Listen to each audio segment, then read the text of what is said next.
Alright, seat came in. Finally swapping out the old crusty seat with this new suspension seat. Okay, I know this is about a suspension seat, but it's an oddball thing for my type of videos with the Metalworks. But I threw this video in there because I am going to be building some metal stuff, guards and stuff for the back of this motor. I'm going to build a guard that comes around just like you see on some of the factory ones now, the newer ones. I'm going to build my own guard here that wraps all the way around the whole back side of the motor. I'm going to build a hitch for the back,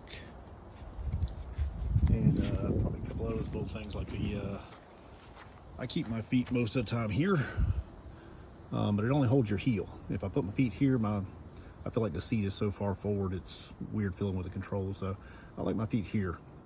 So I'm going to build some little plates that go here that just come up and come over and basically be the height of this, just off one on each side. So if you were to look at it this way, I'm going to have basically a plate there and a plate over there, and it'll just be to support your toe when you're sitting on it. I'll probably make them to where they're bent, and they'll probably just bolt on so that way they're not permanent in case I sell the unit or something. But yeah, other than that, we're going to be getting into the suspension seat, and it turned out really nice. You'll see in just a second. All right, so here's the seat on the machine. It turned out pretty nice.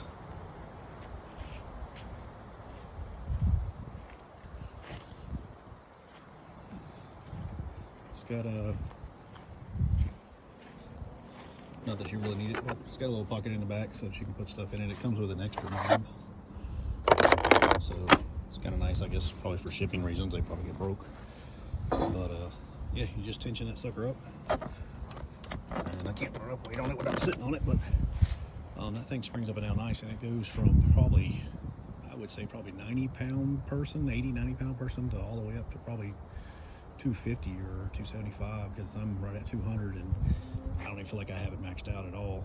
I turned it about halfway up, and it runs nice. This is the book on it here. That's what the got it right out of Amazon, Chinese made, just like everything else. Here's the seat itself and the measurements. I'm sure you could pause if you wanted to see those exactly, but if you go on Amazon, pull it up, it's got all this information right there on Amazon. That's all the stuff it does. But I don't know if you can see it, but it goes pretty good, and that's a light tension. That's not hardly much at all.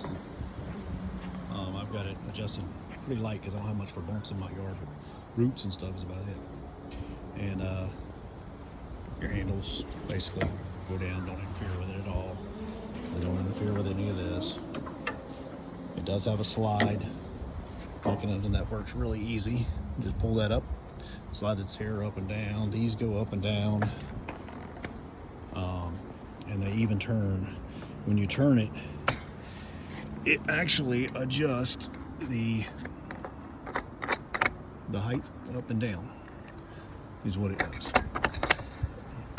It makes them run up and down this way, which is nice. I forgot to mention in my video that about how the backrest texting works. It will fold completely down or wherever you pretty much want it. I mean, it'll stop anywhere you want it. And it goes all the way back to right there.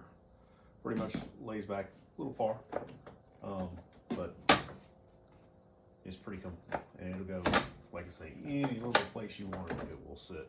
So I just forgot to mention that in the video, so I figured I'd bring that back up again. But the other thing I wanted to show you too, I've got a pair of these, or a set of these They're called 810. They're replacement wheels. Not exactly for this, but I did not want to go back with this cheapo junk hollow looking style wheel. These are, as you can tell, are super solid. They are really heavy, probably twice the weight of these, but a world of difference in the wheel. They are, for this mower here, I had a 1/2 inch bolt, and they are a 5/8 hole. So this is an older mower. I wasn't worried about it too much, so I just went ahead and just barely tapped out the hole and run me a 5/8 bolt through. And these are 4 and what were they? 4 7/8 diameter. I want to say they were 3.5 or 3.25 wide, so they were a little wide, which I knew they were going to be. But it's got a wide shaft on it, a lot wider than it is. You can see it still doesn't hit. I shaved probably about a 1/4 inch off. I probably took an 1/8 inch off at each side. I think that's about all it took off, maybe 3/16 off each side. And just to make it to where they fit, really good, I wanted them to fit tight, because the old wheels, as you can see, they are super loose on there. They didn't fit hardly at all. They had a 1/2 inch play in them. So I put those on there. They do have a steel shaft inside of them. I did not grease them because I didn't want them to collect dirt. But they have a steel shaft, steel 5/8 inch shaft. I did the same thing with these and just barely shaved, you know, both sides. Just stuck it on my bench grinder and stuck it in there. I did have a problem finding a long enough 5/8 bolt, so I got me a piece of all thread and just welded a nut to one side and put some regular Loctite on the other side, tighten it up. But yeah, those 810 is on Amazon also, and like I said, they were easy enough just to shave down and make them work. I'm sure you can make them work on most anything. But yeah, it turned out really good. I just wanted to get a video of that seat because I didn't see much of nothing describing this seat on Amazon or anywhere. They kind of show how it works, but they don't really show much of anything about it. So, but there it is, and like I say, it's a really nice for the money. It was only 360 bucks or something like that. All right, check it out.